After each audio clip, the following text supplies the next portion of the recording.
Good morning বন্ধুরা, দেখো আজকে ইতু পুজো, তাই সমস্ত রকম ভাজা ভুজি রান্না কমপ্লিট করে নিচ্ছি। তারপরে পুজো করব, মটর ডালের বড়া করে নিচ্ছি।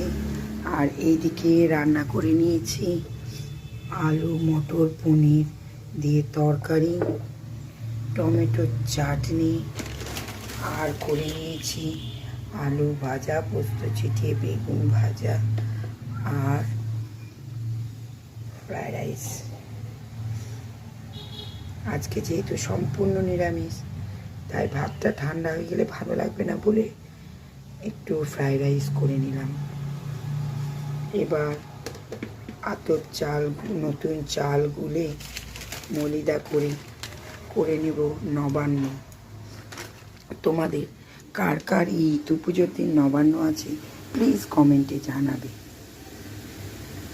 এই ডালের বড়াটা ভাজা কমপ্লিট হলেই স্নান করে আমি ইতু পুজো জোগাড় করে নেব। দেখো সমস্ত কিছু জোগাড় করে রেখেছি। এবার ফল টল কেটে কুটে নিয়ে আমি ইতু পুজো করে নেব। আজকের দিনটাও বেশ রুদ্রোজ্জ্বল। তাহলে এখন এই পর্যন্তই ইতু পুজোর ব্লগটা তোমাদেরকে দেব। তাহলে ভালো থেকো, সুস্থ থেকো। টাটা বন্ধুরা।